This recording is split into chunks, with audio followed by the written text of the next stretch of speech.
পরে 6 মাস পরে দেখা গেল ওই আলুর মধ্যে কিন্তু আপনার লস হয়ে গেছে। কথা বল না কেন, ঠিক কিনা? এই জন্যই তোমার আল্লাহ রাব্বুল আলামিন বলেন, ওয়া মা তাদরি নাফসুম মাযা তাকসিবু গাদা।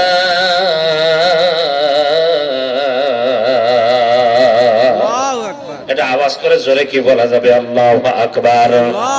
ওই ব্যক্তি কি ঘুমায় নাকি? ঘুমানো যাবে না। একটু মহব্বতের নজর দিয়ে তাকান। আল্লাহ রাব্বুল আলামিন কোরআনুল কারীমের মধ্যে ডাক দিয়ে বলেন, গোলাম, পরিকল্পনা তুমি করবে, কিন্তু এই পরিকল্পনা অনুযায়ী তুমি চলতে পারবা কিনা তোমার জানা নাই। তুমি আগামীকাল কতটুকু ইনকাম করবা, কতটুকু ব্যয় করবা তুমি বলতে পারবা না। ওই সম্পর্কে জানি হলো আমি আল্লাহ।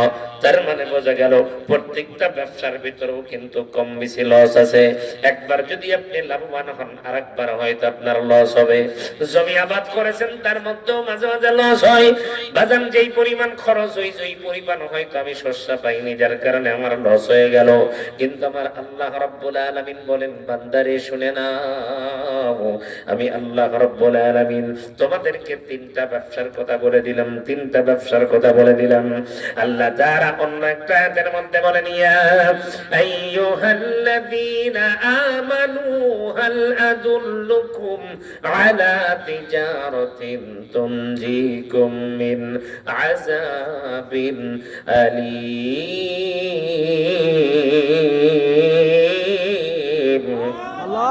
আওয়াজ করে আরেকবার কি জোরে বলা যাবে? আল্লাহু আকবার।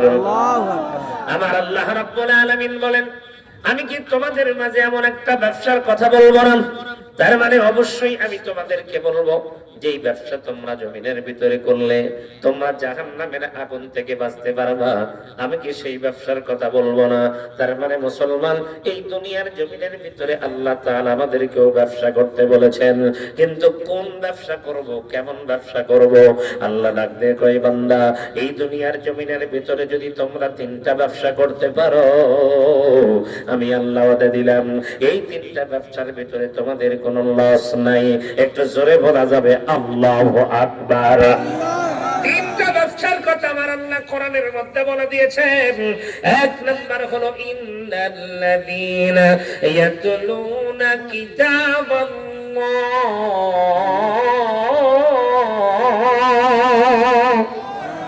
আল্লাহ রাব্বুল আলামিন কোরআনুল কারীমের ভিতরে ডাক দিয়ে বলেন, গোলাম, এই দুনিয়ার জমিনের ভিতরে ওই ব্যক্তি কখনো লসের মধ্যে পড়বে না, তার মধ্যে কোনো লস নাই, কোনো লস নাই। বলে সে কে? বলে যেই ব্যক্তি দুনিয়ার জমিনের ভিতরে আমি আল্লাহ কোরআনুল কারীমের তেলাওয়াত করে। সুবহানাল্লাহ বলেন। এখানে হয়তো যারা বসে আছেন অনেকেই বলতে পারেন, হুজুর, তাহলে ব্যবসা করতে গেলে প্রথম নাম্বার কোরআন তেলাওয়াত, তেলাওয়াতের কথা আমার আল্লাহ বললেন, তাহলে এখন বুঝে থাকলে বলেন তো দেখি, তেলাওয়াত যদি আপনি করতে চান তাহলে তেলাওয়াত জানার দরকার আছে না নাই? আছে। এটা আওয়াজ করে মহব্বত দিয়ে বলা লাগবে, আছে না নাই? এই বাজান, আপনি তেলাওয়াত করতে পারলে আপনার তেলাওয়াত করার জন্য প্রথম নাম্বার কথা হলো আপনাকে আগে কোরআন শিখতে হবে। কিন্তু এই মজমার ভিতরে অনেকেই তো আছেন, আমরা তো কোরআন পড়তে জানি না। হয়তো প্রশ্ন করতে পারেন, হুজুর, কোরআন শিখলে লাভ কি? আমার আল্লাহর হাবিব সাল্লাল্লাহু আলাইহি ওয়াসাল্লাম সুন্দর করে হাদিসের মধ্যে বলে দিয়েছেন, খায়রুকুম মান তাআল্লামাল কুরআনা ওয়া আল্লামা। দুনিয়ার জমিনের ভিতরে যেই ব্যক্তি কোরআন শিখবে এবং অপরকে শিখাবে, আমার হাবিব জনাবে মুহাম্মদুর রাসূলুল্লাহ সাল্লাল্লাহু আলাইহি ওয়াসাল্লাম বলে দিয়েছেন, এই জমিনের ভিতরে সেই হলো সর্বশ্রেষ্ঠ মানুষ। এখন আমি আপনাদের সামনে বোঝার জন্য বলতে চাই, প্রথম নম্বর ব্যবসার পুঁজির নাম হলো কোরআনের তেলাওয়াত। তেলাওয়াত আপনাকে শিখতে হবে। কোরআনুল কারীম এই জমিনের ভিতরে অনেক আছে। আপনার ঘরের ভিতরে তাকের উপরে আছে, আপনার মসজিদের তাকেরও পড়ে আছে, আপনার এলাকায় মাদ্রাসার মধ্যেও কোরআন আছে, কিন্তু বাজান আপনি নিজে কোরআন পড়তে জানেন না। তার মানে আপনি প্রথম নাম্বার ব্যবসায়ী ফেল, প্রথম নাম্বার ব্যবসায় আপনার লস। এখন বলতে পারেন হুজুর আমি তো কোরআন পড়তে জানি না, আমার জন্য কি কোনো তরিকা আছে নাকি? আমার নবী জনাবে মুহাম্মদুর রাসূলুল্লাহ সাল্লাল্লাহু আলাইহি ওয়াসাল্লাম বলেন, কোন আলিমান, ও বান্দা শুনে নাও, শুনে নাও, ও আল্লাহর গোলামেরা শুনে নাও, নবীজি বলেছেন কোন আলিমান, হয় তুমি আলেম হও, আও মুতাআল্লিমান, না হয় তুমি ছাত্র হও। তার মানে প্রথম নাম্বার কথা তো আমরা মিস করে ফেলেছি, আমি তো আলেম হতে পারি নাই। দুই নাম্বার আমাকে মুতাআল্লিম হতে হবে, আমাকে ছাত্র হতে হবে। এখন প্রশ্ন করতে পারেন হুজুর আমার বয়স তো 50 বছর, আমার বয়স তো 40 বছর, আমার বয়স তো 30 বছর, আমি কেমন করে কোরআন শিখবো, কেমন করে শিখবো? ও মুসলমান আল্লাহর গোলাম, আজকে আসরের নামাজের পরে শেরপুরে আমার একজন অত্যন্ত পরিচিত এক ভাই, তার বয়স হলো 62 বছর। কয় বছর? 62 বছর বয়স হলো তার। এই 62 বছর বয়সে কোরআনুল কারীম খতম করেছে।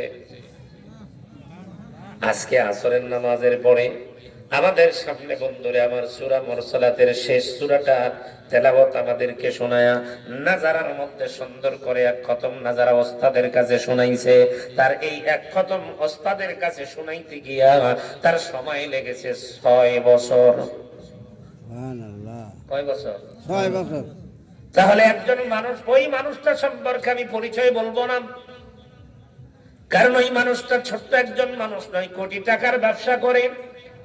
ব্যবসার এত ঝামেলার মধ্যে একজন হুজুর লিখে দিয়েছে, যে হুজুর আমার মাদ্রাসার একজন শিক্ষক, তাকে বলছে হুজুর আসর পর আপনি আমার দোকানে এসে আমার পাশে বসবেন, আপনি শুধু বসে থাকবেন, যখন কাস্টমার থাকবে না তখন আমি আপনার কাছে পড়বো, যখন কাস্টমার থাকবে তখন পড়বো না, মাস শেষে আমি আপনাকে হাদিয়া যা পারি তাই দিব।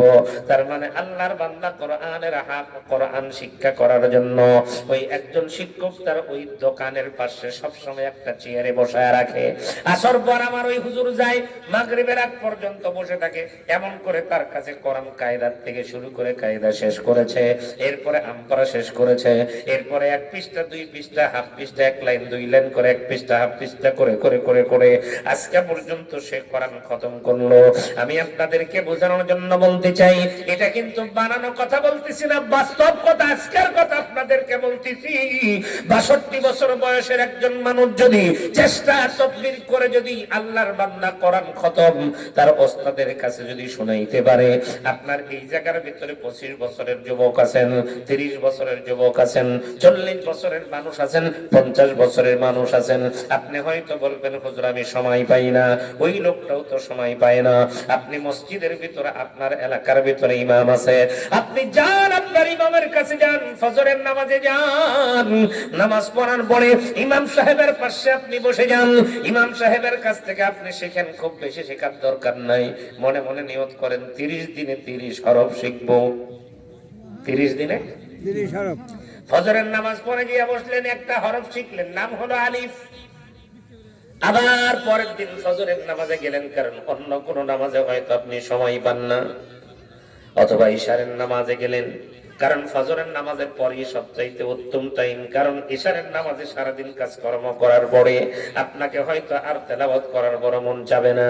ফজরের পর হুজুরের কাছে যখন যাবেন, হুজুর আপনাকে পড়া শিখাইলো আলিফ, আপনি শিখলেন আলিফ, দ্বিতীয় দিনে শিখলেন বা, তৃতীয় দিনে শিখলেন আপনি তা, চতুর্থ দিনে শিখলেন আপনি সা, এমন করে যখন একটার পর একটা, একটার পর একটা যখন আপনি শিখবেন, আপনার বয়স 30 বছর, আপনার বয়স 40 বছর, আপনার বয়স 50 বছর, আপনার বয়স 60 বছর, তাতে কোনো অসুবিধা নাই।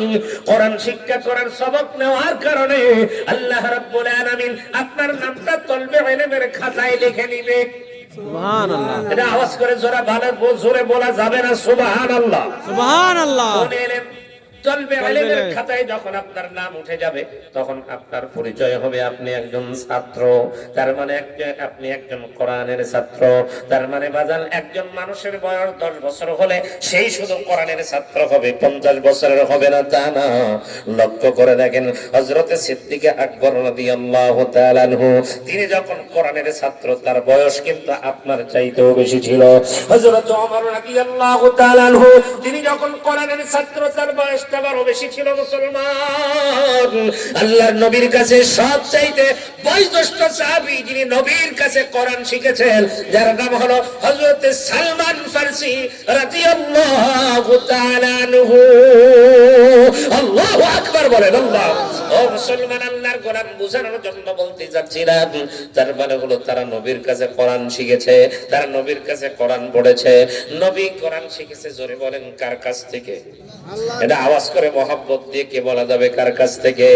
তার মানে বাজার আমার নবী কোরআন শিখেছে আমার আল্লাহর কাছ থেকে। আমার আল্লাহ রাব্বুল আলামিন জিবরাইলকে জানায় দিয়েছে, জিবরাইল আমার নবীর কাছে এসে বলেছেন আমার নবী জনাবে মুহাম্মদুর রাসূলুল্লাহ সাল্লাল্লাহু আলাইহি ওয়াসাল্লাম কোরআন তেলাওয়াত করেছেন। আমার নবী শিখেছেন, সাহাবীদেরকেও শিখাইছেন, সাহাবীরা তাবেঈদেরকে শিখাইছেন, তাবেঈরা তাবেঈনদেরকে শিখাইছেন, তাবেঈনরা খুলাফায়ে রাশিদিন আইম্মায়ে মুজতাহিদ এমন করে সালফে সালেহিন তাদেরকে কোরআন শেখানো হয়। কিন্তু আজকে এই দুনিয়ার জমিনের ভিতরে কোরআন আছে কিন্তু কোরআনের শিক্ষা নাই। ঠিক কথা কয় না, ঘুমাইতেছেন মনে হয় আপনারা। এখন এই জায়গার মধ্যে যদি আমি বলি কে কে কোরআন পড়তে জানেন হাত উঠান। না, হাতটা হয়েছে মাদ্রাসা ছাত্র তুমি তো উঠাই ভাই।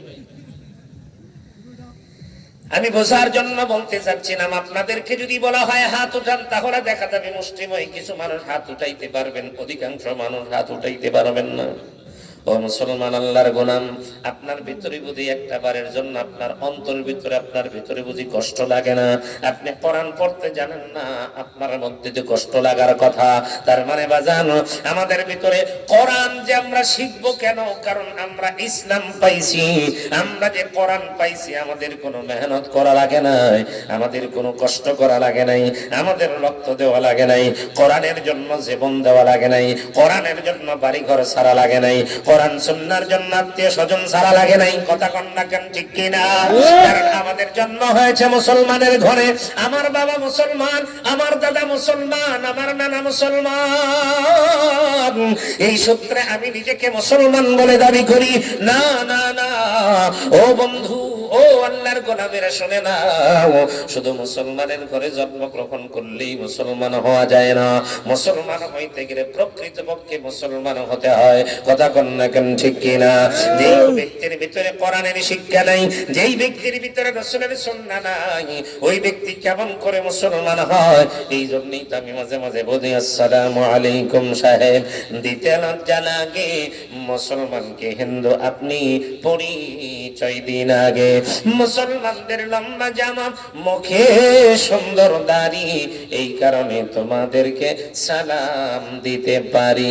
চোরেরা সব চুরি করে, চুরি করা ভালো না, চোরের চেয়ে বড় চোর নামাজ যেজন পড়ে না। বুঝে থাকলে বলেন ঠিক কিনা? তার মানে বোঝা গেল আপনি শুধু নামে মুসলমান হলে চলবে না, কামের মধ্যেও মুসলমানিত্ব থাকা লাগবে। এই জন্যই তোমার আল্লাহ রাব্বুল আলামিন বলেন ওয়ামান আহসানু কাওলাম মিম্মান দাআ ইলাল্লাহি ওয়া আমিলা সালিহান ওয়া ক্বালা ইন্নানি মিনাল মুসলিমিন। আওয়াজ করে আরেকবার বলা যাবে কি আল্লাহু আকবার। আমার আল্লাহ রাব্বুল আলামিন বলেন ওই ব্যক্তির চাইতে ভালো আর কে, যে মানুষদেরকে আল্লাহর দিকে আহ্বান করে, যে মানুষদেরকে আল্লাহর দিকে ডাক দেয়। যেমন মুয়াজ্জিন সাহেব ফজরে ডাক দেয়, জোহরে ডাক দেয়, আসরে ডাক দেয়, মাগরিবে ডাক দেয়, ইশাতে ডাক দেয়। মুয়াজ্জিন কিন্তু বলে হাইয়া আলাস সালাহ, হাইয়া আলাল ফালাহ, নামাজের দিকে আসো, কল্যাণের দিকে আসো। তার মানে প্রথম নাম্বার আমার আল্লাহ বলেন ওই ব্যক্তির চাইতে ভালো আর কে, যে নিজে মানুষকে আল্লাহর দিকে আহ্বান করে। 2 নাম্বার হলো ওয়ামিলা সলিহা, এবং বান্দা নেক আমল করে, সুন্দর করে ইখলাসের সাথে নামাজ পড়ে, রোজা করে, হজ করে, তার মানে নেক আমল করে, আর জবানের মধ্যে বলে আমি একজন মুসলমান। তার মানে মুসলমান হতে হলে প্রথম নাম্বার শর্ত হলো থাকতে হবে দাওয়াত, 2 নাম্বার শর্ত হলো থাকতে হবে আমল। আমাদের মধ্যে আমলও নাই, দাওয়াতও নাই, কথা কর না কেন, ঠিক কিনা? কেন নাই? কেন নাই? কারণ আমার আল্লাহ বলেছেন ইয়া আইয়ুহাল্লাযীনা আমানু তাকুল্লাহা হাক্কা তুকাতিহি ওয়া লা তামুতুন্না ইল্লা ওয়া আনতুম মুসলিমুন।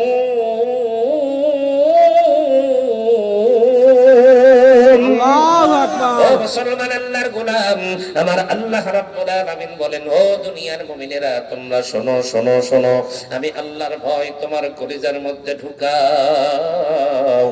হাক্কা তুকাতিহি, যথাযথ ভয় করো, ভয় করার মতো ভয় করো। ওয়ালা তামুতুন্না ইল্লা ওয়া আনতুম মুসলিমুন, আর ততক্ষণ পর্যন্ত তুমি মৃত্যুবরণ করতে পারো না যতক্ষণ পর্যন্ত তুমি মুসলমান না হতে পারো। ও আল্লাহর গোলামেরা শুনে নেন, এই যে ওয়াজ আমি করতেছিলাম, বলেন তো কোথা থেকে করতেছি? কথা কয় না, কোরআন থেকে। জোরে বলেন, কোথা থেকে? আমি আপনাদের সামনে কথাগুলো বলতেছি কোরআন থেকে। তার মানে কোরআন যদি আপনি শিখেন, কি কি কোরআন থেকে জানতে পারবেন? এই কোরআনের মধ্যে নাই এমন কোনো বিষয় নাই। আপনি কি জিজ্ঞেস করবেন, কোরআন থেকে আপনি সব জানতে পারবেন। আপনি যদি বলেন কোরআন, আমি মানুষের সঙ্গে কেমন আচরণ করব, কেমন ব্যবহার করব, কোরআন আপনাকে বলবে ওয়াইবাদুর রহমানিল্লাযীনা ইয়ামশুনা আলাল আরদি হাওনা وإذا خاطبهم الجاهلون قالوا سلاما। আল্লাহ তাআলা কোরআনের মধ্যে আপনাকে জ্ঞান দিয়েছেন, আপনাকে বলে দিয়েছেন বান্দা, এই জমিনের মধ্যে যখন তুমি চলাফেরা করবা, যখন তুমি ওঠা বসা করবা, অহংকার নিয়ে, তাকাব্বুর নিয়ে তুমি চলাফেরা করো না, তুমি সুন্দর করে চলাফেরা করো। মানুষের সঙ্গে যখন তুমি কথা বলবা, তখন সুন্দর করে ভালো ব্যবহার করো। মানুষের সঙ্গে যখন তর্ক বিতর্ক লেগে যায়, খারাপ জায়গায় তুমি থেকো না, ওখান থেকে চলে আসো। প্রশ্ন যদি আপনি করেন, হুজুর আমি যদি মানুষের সঙ্গে কথা বলবো, কেমনে বলবো? এই কথাও বুঝি কোরআনে আছে? হ্যাঁ, কোরআনুল কারীম আপনাকে এটাও বলে দিয়েছেন, ইয়া আইয়ুহাল্লাযীনা আমানুত্তাকুল্লাহা ওয়া কুলু কাওলান সাদীদা। আল্লাহু আকবার। আল্লাহ আল্লাহ ডাক দিয়ে বলে, ও দুনিয়ার মুমিনেরা, শোনো শোনো শোনো, আমি আল্লাহর ভয় তোমার কলিজার মধ্যে ঢুকাও। যখন তুমি মানুষের সঙ্গে কথা বলবা, ওয়াকুলু কাওলান সাদীদা, তখন মানুষের সঙ্গে তুমি সত্য কথা বলো। সুবহানাল্লাহ। আর একটা আওয়াজ করে জোরে বলা যাবে কি সুবহানাল্লাহ? তার মানে কথা বলবো সত্য। জোরে বলেন, কথা বলবো না মিথ্যা বলবো? মিথ্যা বলার স্বভাব আমাদের মাঝে আছে না নাই? কম না বেশি? আমি কথা বলতে গেলে মাঝে মাঝে অনেক জায়গায় আলোচনার মধ্যে বলি, আপনাদের এলাকার আশেপাশে বড় বাজার কোনটা? তারা সে গেছেন আলু কেনার জন্য, আলুর দোকানদারকে গিয়ে বলতেছেন, ভাই আলুর দাম কত? কয় 40 টাকা কেজি। কয় হ্যাঁ, বলেন কি? ওই দোকানদার না 35 টাকা বললো, অথচ ওই দোকানদারের কাছে আমি যাইনি। ঠিক কথা কি ঠিক? ঠিক। দোকানদার ডাক দিয়ে কয়, কি রে ভাই, আপনি এটা আবার কি কোন? আমার তো 35 টাকায় কেনাই নাই, অথচ কিনছে 30 টাকায়। বোঝে নাই বারে? হ্যাঁ, তার মানে কি বোঝা গেল? যে কিনতে গেছে সেও মিথ্যা বলে, আর যে বিক্রি করতেছে সেও মিথ্যা বলে। মাঝখান থেকে দুজনের ব্যবসাও হারাম। যে কিনতে গেছে তার কেনাটাও হারাম, তার মানে যেই খাবারটা খাবে ওইটাও হারাম। এই জন্য আল্লাহ বলেন, বান্দা এই জমিনের মধ্যে তুমি কি খাবে, কেমন খাবার খাবে, আমি আল্লাহ তাও বলে দিলাম। আল্লাহ রাব্বুল আলামিন বলেন, ইয়া আইয়ুহান নাসু কুলু মিম্মা ফিল আরদি হালালান তাইয়্যিবা।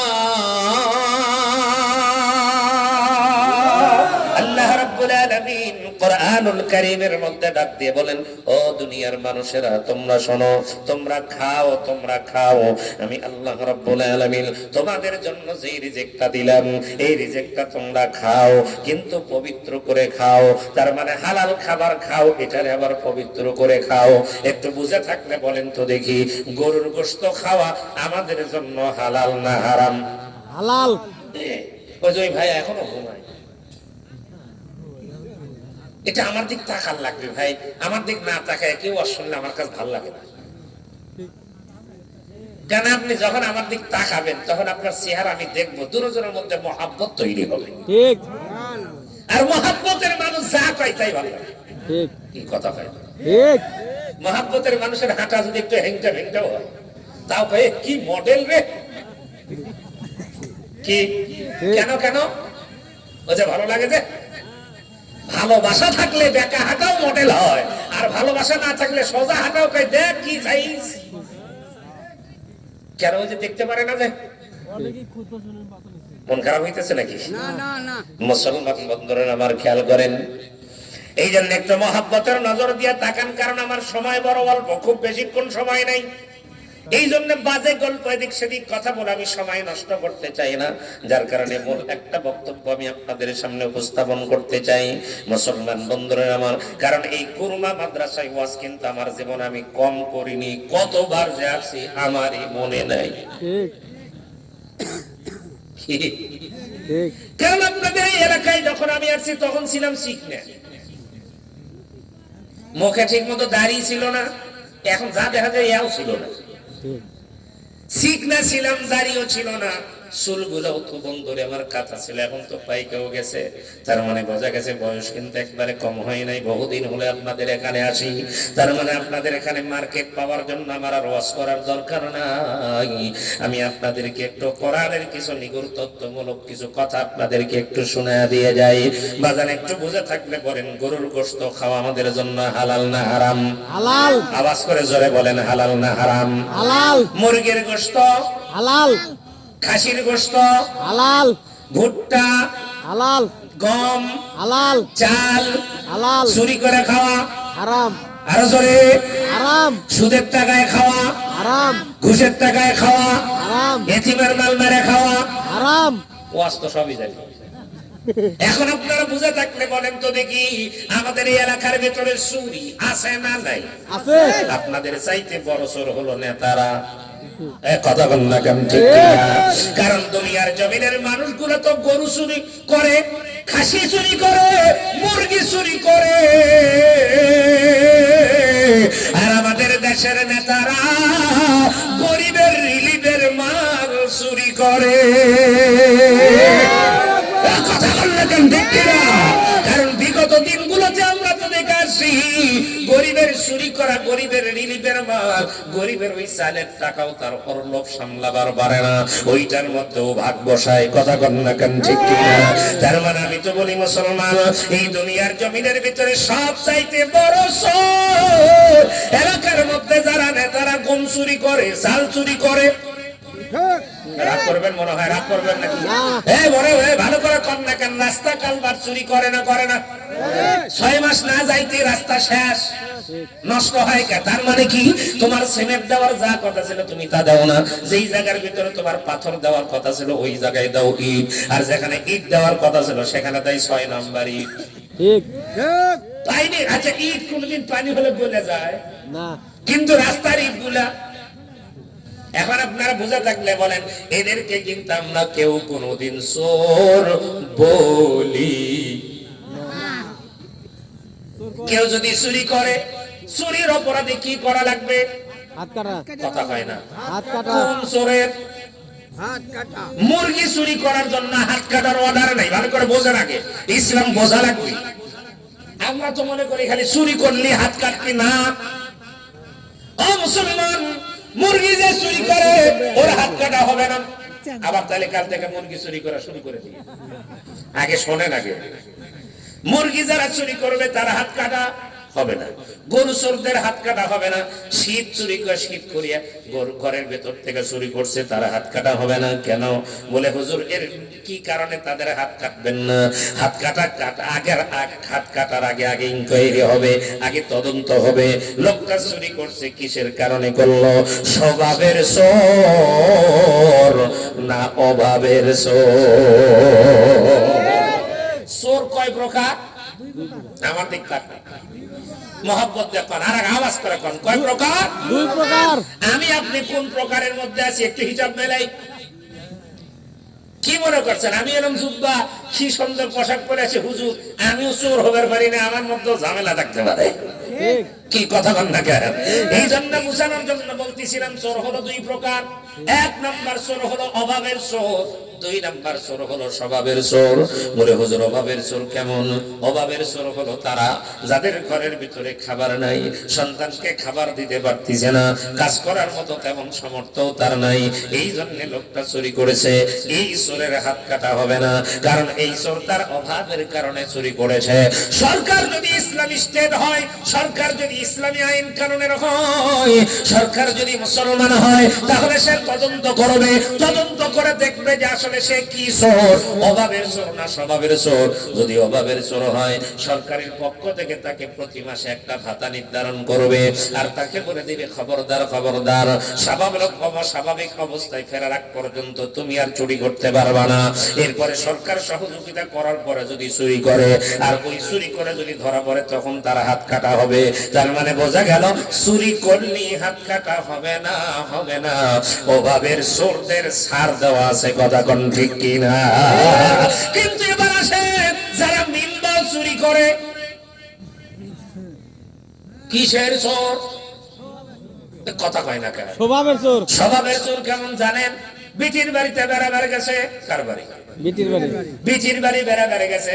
এবার খাওয়া দাওয়া করার পরে বাবা ডাক দিয়ে বলতেছে, আব্বা তুমি আজকে এই ঘরে ঘুমাবা। বাবা এখন ঘুমানোর আগে কয়, মা ওই যে তোর শোকেজের মধ্যে একটা গহনা ঝুলানো দেখতেছি মা, ওই গহনাটা তুই একটু নিয়ে যা। বেটি ডাক দিয়ে কয়, বাবা তুমি তো থাকবে এখানে, কোনো অসুবিধা নাই, তুমি থাকো। কয়, মা রে না তুই নিয়ে যা। কয়, না না না আপনি থাকেন, কোনো অসুবিধা নাই। এবার সকালবেলা মেয়ে ঘুম থেকে উঠে দেখে বাবার ঘরের ভিতরে বাবাও নাই, গহনাও নাই। এক দৌড় মারছে বাড়িতে, বাড়িতে যা বলে, বাবা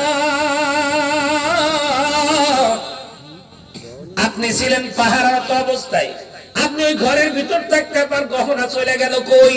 এবার বাবা আস্তে করে গহনা বের করে কয়, মারে ধর তুই নিয়ে যা, আমি নিয়ে আসছিলাম।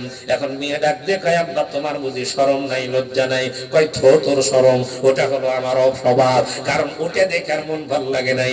12টা যখন পার হয়েছে, হাত খালি চুলকাইতেছিল, তখন আস্তে করে গহনাটা নিয়ে চুরি করে বলাইছি। তার মানে বোঝা গেল, ও মুসলমান, কেউ যদি চোর হয়, স্বভাবের চোর যদি হয়, বিটির বাড়িতেও চুরি করে। কথা কন্যা কেন ঠিক কিনা? স্বভাবের চোরদের স্বভাব হলো নিজের দেশের সম্পদ চুরি করে নিয়া কানাডায় গিয়া বেগুন পাড়া বাড়ি বানায়। কথা কই ঠিক কিনা? এই জন্য বলতেছিলাম, মুসলমান যারা হলো স্বভাবের চোর, ওই সকল চোরদের হাত কাটা হবে। সেই দিকটা হিসাব করলে বেগুন পাড়ায় যাদের বাড়ি, ওরা সিরিয়াল নাম্বার 1। কথা কন্যা কেন ঠিক কিনা?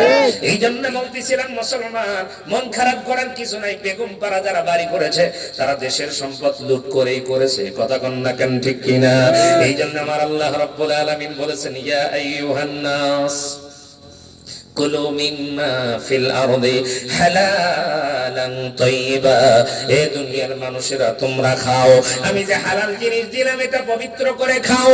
এই জন্য বলতেছিলাম বাজান, অভাবের চোর যারা আছে তাদের জন্য ক্ষমা আছে, কিন্তু যারা অভাবের চোর না, যারা হলো স্বভাবের চোর, তাদের জন্য কিন্তু ক্ষমা নাই।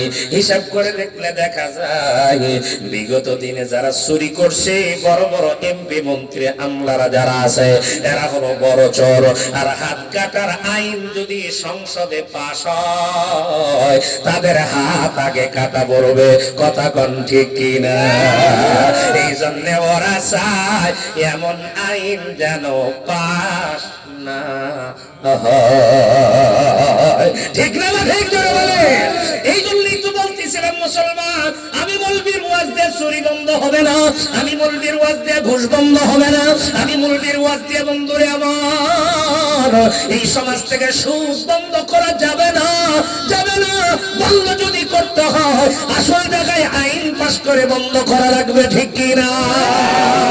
এই জন্য বলতেছিলাম যেই জায়গার ভিতরে আইন পাস হয় ওই জায়গার ভিতরে এমন মানুষ যাওয়া দরকার যারা গেলে সুদ বন্ধ হবে, যারা গেলে ঘুষ বন্ধ হবে, যারা গেলে জানাবর্ণ বন্ধ হবে, যারা গেলে দুর্নীতি বন্ধ হবে, এমন কোরআনওয়ালাদেরকেই পাঠানো দরকার। কথা কোন ঠিক কিনা? এমন ভালো মানুষদেরকেই পাঠানো দরকার। এই জন্যই তো আমি আপনাদের সামনে বলতেছিলাম ইয়াতলুনা কিতাবাল্লাহ, এই দুনিয়ার জমিনের ভিতরে যারা কোরআনের তেলাওয়াত করবে, কোরআন মোতাবেক জীবন গড়বে, কোরআনের সঙ্গে যারা সম্পর্ক রাখবে, আল্লাহ বলেন তাদের কোনো লস নাই। সুবহানাল্লাহ বলেন না? তার জোরে বলেন, জোরে বলেন, তাদের কি নাই? আরো জোরে বলেন, কি নাই? একটু বুঝে থাকলে বলেন তো দেখি, আমি কোরআন শিক্ষা করার কারণে আমার লস কথা হয় না? না। আর একটু জোরে বলেন, লস হইছে না লাভ হইছে? আমার বাবার জন্য লস হইছে না লাভ হইছে? আমার মার জন্য লস হইছে না লাভ হইছে? তার মানে বাজান আপনাদের খেদমতে বোঝানোর জন্য বলতে চাই, কোরআন যারা পড়ে দুনিয়ার জমিনেও তাদের দাম, আখিরাতেও তাদের দাম। এই কোরআনের ভিতরে নাই এমন কোন বিষয় নাই। আপনি কি চান কোরআনকে জিজ্ঞেস করলে আপনি সব পাবেন। তার মানে আমি আপনাদের সামনে বললাম, আপনি যদি জিজ্ঞেস করেন কেমন খাবার খাবো, তাও কিন্তু আল্লাহ তাআলা কোরআনের মধ্যে বলে দিয়েছেন। আপনি কেমন করে কথা বলবেন, তাও কোরআনের মধ্যে বলেছেন। কারণ এই কোরআনুল কারীম আমার আপনার জন্য আল্লাহ তাআলা নাজিল করেছে এমন একটা সময়, সেই মাসটার নাম হলো রমজান মাস। শাহরুর